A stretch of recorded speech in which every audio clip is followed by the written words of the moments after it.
Okay, National Fives, welcome to lesson 1 of chemistry. What we are going to take a look at in this video is atomic theory, and we're going to take a look at the Rutherford experiment and take a look at what our atom, how we can visualize it at this stage in your understanding. And we are also going to take a look at how we can slot electrons into their orbitals as well. So what I'm gonna try and do is, if you like to take notes, you can copy down what we put down here, and this would be the foundation of your notes to start off the year.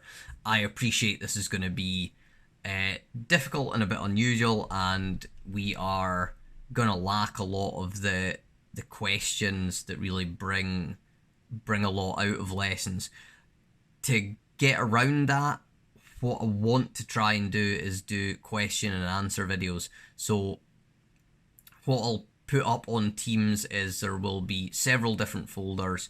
One of those folders will contain the data book, and when you put any comments down on Teams, I will do either I'll respond to the question directly, or if I think it really brings out some additional information, I'll do a little additional video on that to go through it, and hopefully we can make a good start to the course. So what we are going to have is our atomic theory, and we are going to start off with the nuclide notation. Now, the nuclide notation is really just a fancy way of saying this is how we write out the information for an element from our periodic table. So we will start off with our simplest one, which is hydrogen. Hydrogen has a mass number of 1. So within the nuclide notation, you're going to have a mass number, and what will be down here is the atomic number. You might also have something here, which will be the charge when we're dealing with ions. So we'll talk a little bit about that later on. But the mass number, that is the protons and neutrons that we find in the nucleus of the atom. So protons have a positive charge, neutrons have no charge at all. The H is the symbol for the element, and what we're going to find with hydrogen is, because it's hydrogen, it has an atomic number of 1, and that's just the number of protons that we find in that element. Now, what I'm going to do is I'm going to do a little diagram of how we can visualize that. So we've got our positive proton in the center, and we've got our electron that we can imagine for the time being is orbiting around that positive charge. Whatever's in here, this is the nucleus. So that's the nucleus there. And we've got our electron orbital around the outside. So this is our electron orbital. And this is what all of matter is made up of. So your hand, the pen, the paper, all made up of atoms. Not necessarily hydrogen, but hydrogen might be, especially in the paper and your hand, might be one of the elements that you find. And these elements and these atoms can form molecules, which we'll go on to talk about as well. Now, if I stick with hydrogen, I can actually have a slightly different hydrogen. Now, what I've got here is a mass number of 2 and an atomic number of 1. So this means that I've got 1 proton in the nucleus and 1 neutron in the nucleus. So I can show this with a positive charge for my proton and a neutron there. I'll put a little N in there for neutron. The neutron doesn't have a positive or negative charge. It's got no charge at all. And we've got our electron on the outside, and that's in its orbital like that. Now, these are both hydrogens, but because they have a different mass number, they're actually isotopes of one another. So these are isotopes. So if you've got an isotope that is the same element with a different mass number. So these two are isotopes. And if the question was write out an isotope for hydrogen and the nuclide notation they gave you was this, you could go for this one, you could go for 3 and 1 or 4 and 1. The thing that must stay the same is the atomic number, because that's actually what makes it hydrogen. So having 1 proton makes that hydrogen. If we're going to stick with the same element, we've got to stick with that number of protons, that atomic number. Right, the next bit that we need to tackle is the Rutherford experiment and how we know that this is what our atom looks like. Okay, so this is Rutherford's gold foil experiment. So at the beginning of the 20th century, scientists were really trying to figure out what structure everything was made of and how atoms really were. Was it some hard sphere where all the positive and negative charges were lumped together? And this was called the plum pudding model. And you've got this solid ball with positive and negative charges all contained essentially within a single nucleus. Or did we have something else? And it turned out we had something else. And this experiment was really good at highlighting that actually our atom had a very small central nucleus, and the negative charges were on the outside in orbitals, and there was a huge amount of free space that we could actually pass things through. So what Rutherford did was he took a very thin piece of gold foil and then he fired alpha radiation at it. Now, that alpha radiation is a helium nucleus. What you'll notice is we've got our mass number of 4 here, our atomic number of 2, but we've got a 2+ charge. So we get that 2+ charge because we don't have any of our electrons present. We've only got the positive protons and 2 neutrons that make up the nucleus. That, which we will come on to later, is alpha radiation, and you can fire this at things, and we've got a detector around here that can tell when a particle of alpha radiation hits it. Now, if the plum pudding model was correct, what we would get is that when we fired our alpha radiation at it, it would bounce straight back and it would come out this direction. This is not what happened. What ended up happening was when Rutherford fired his radiation, most of the particles went straight through.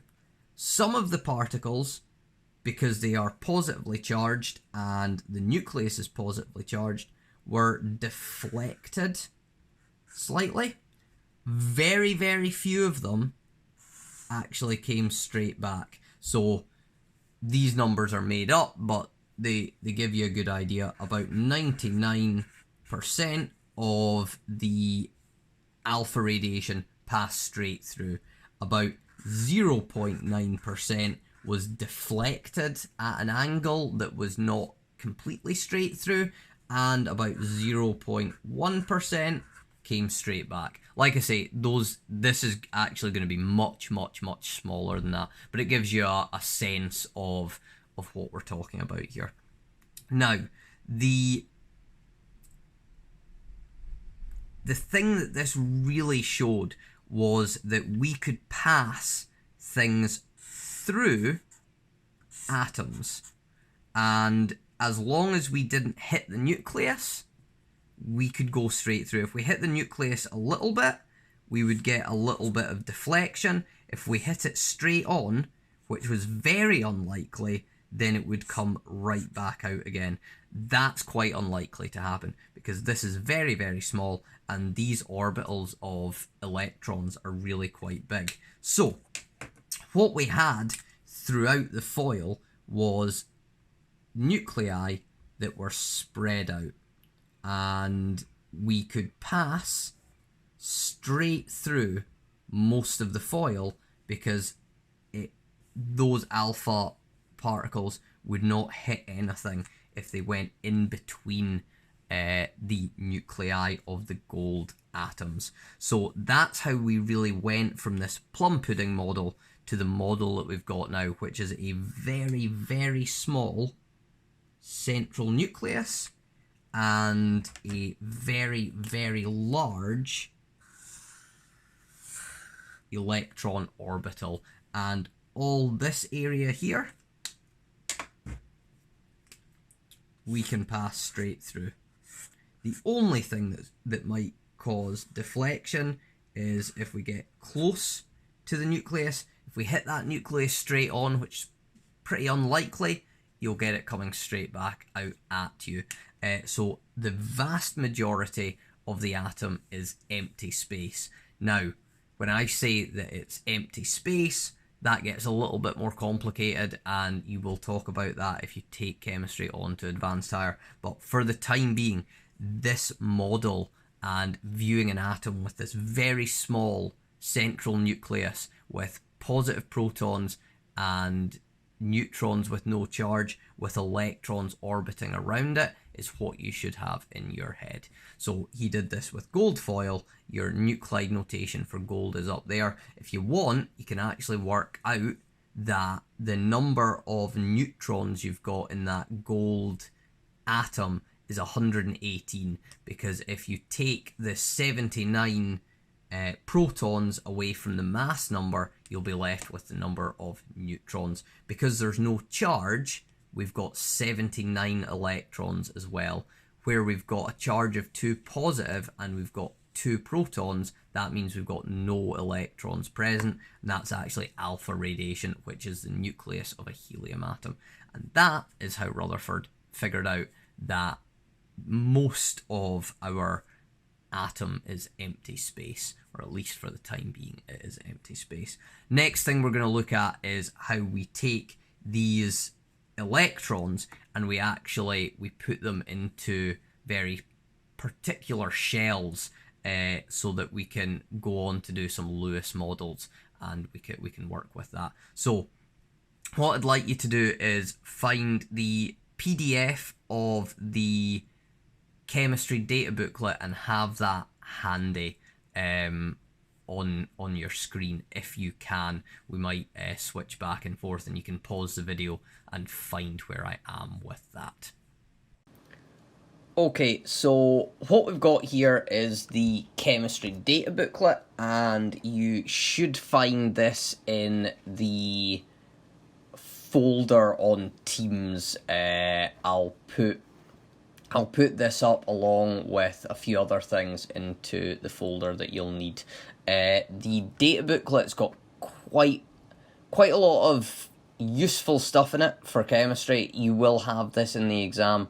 Part of the exam is the ability to use this data booklet. You've got a table of contents. What we're going to be looking at is the electron arrangements of main group elements. So we are going to go from that atomic model of having a central nucleus and electrons in orbitals around the outside to seeing how those electrons actually stack up in their specific orbitals. So if we take a look at that, we are going to page 6, and you'll find the pages at the bottom. It's worth noting that you get, in the exam, you'll get a lot of the equations given to you. We will be using all of these equations, and we'll be using specific heat capacity later on. You've got your first periodic table here, which is pretty simple and straightforward. You've got your atomic number, name of element, and symbol. So the atomic number is actually given here. This is not a nuclide notation way of doing it. This is just a straightforward table. If you remember back to some of the things you'll have covered in S3, you've got your little step ladder here, or little staircase here, I should say, where all these are your non-metals, and all of these are your metals. So what you'll notice is most of the periodic table is actually made up of metals, and it is very much set up in a way that gives you a lot of information. For example, the group 1 alkali metals all have very similar reactive properties.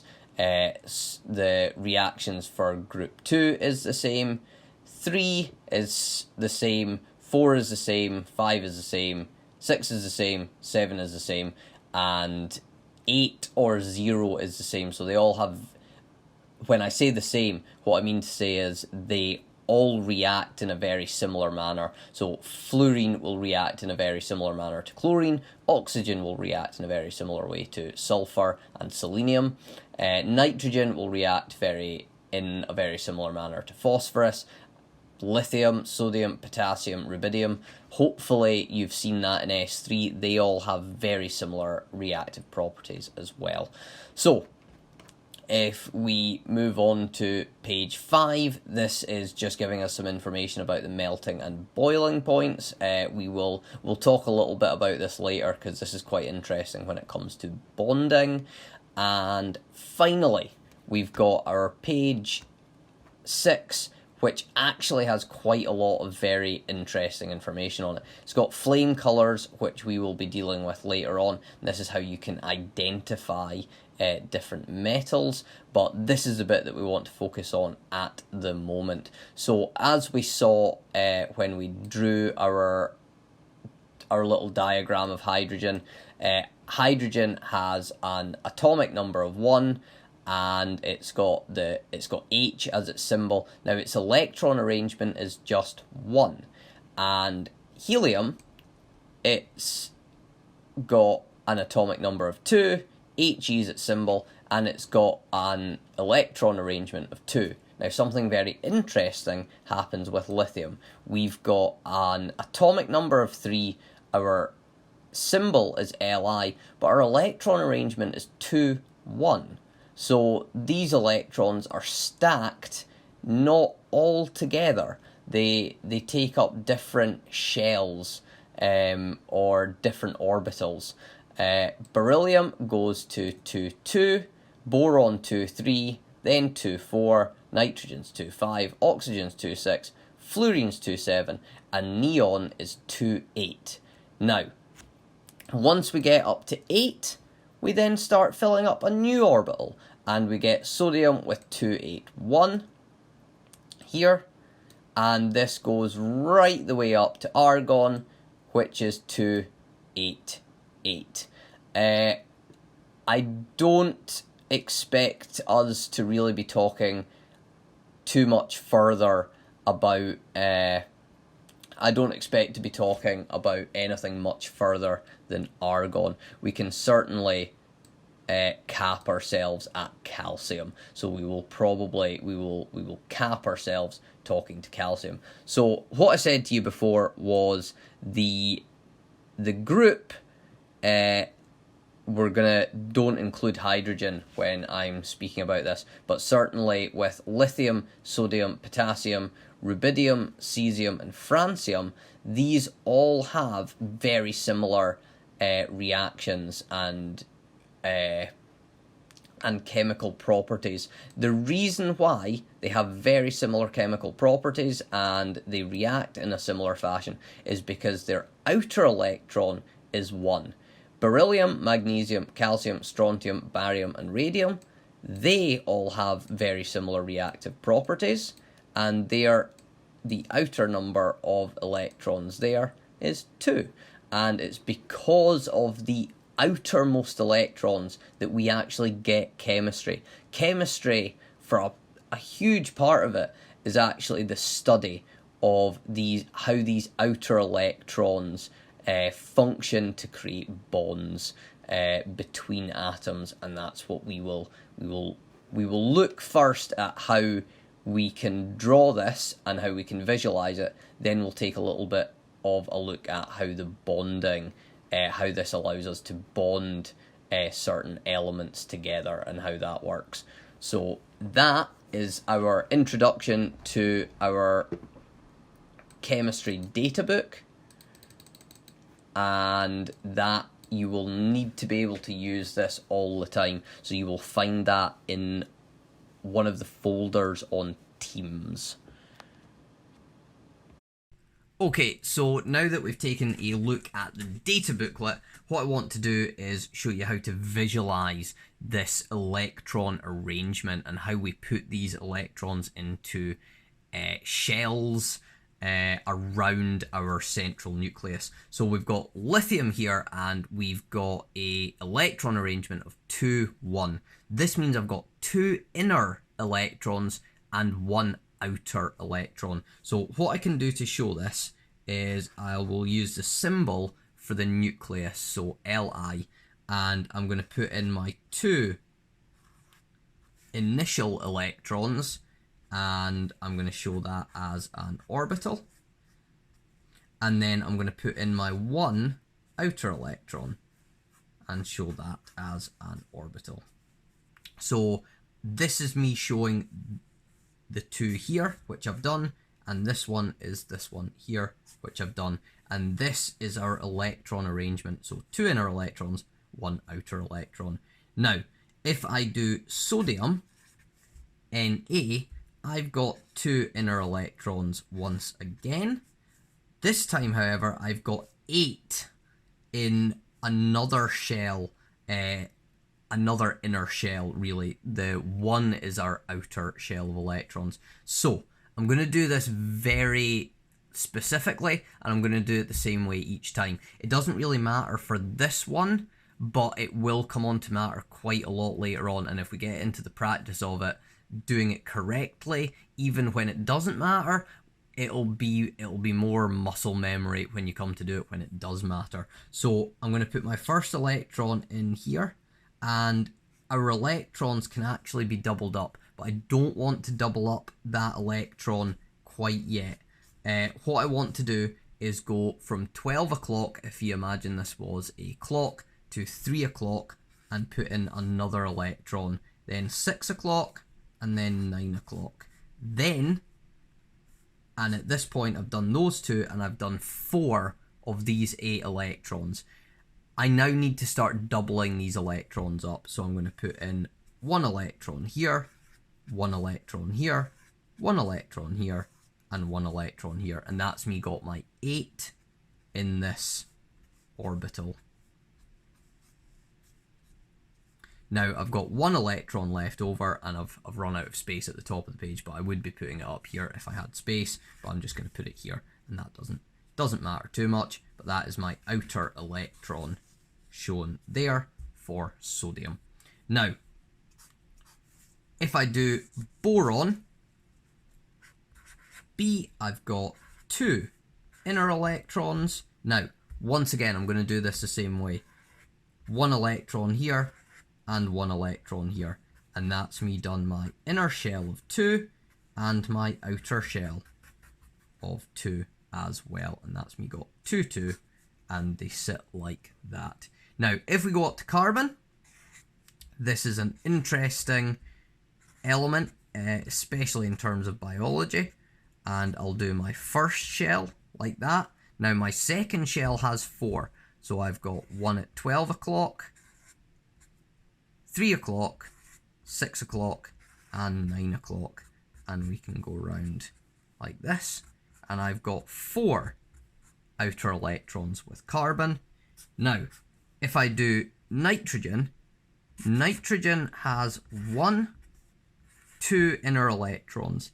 Then we've got 5 outer electrons. So I'm going to start at 12 o'clock, put an electron in there, 3 o'clock, 6 o'clock, and 9 o'clock. Now that's me got 4 electrons. Now I need to start doubling things up, and that's me got 5. So this is my inner shell, and this is my outer shell of 5 electrons. And that's how to visualize these electrons. We can fit as many as 8 in, and we'll only ever go up to calcium, which is 2, 8, 8, 2. And that would have 2 outer electrons, it would have 2 innermost electrons, and then 2 full shells of 8. And this is how we show our electron shells. This is going to be really important when we come on to bonding, and we'll discuss that later on in the course.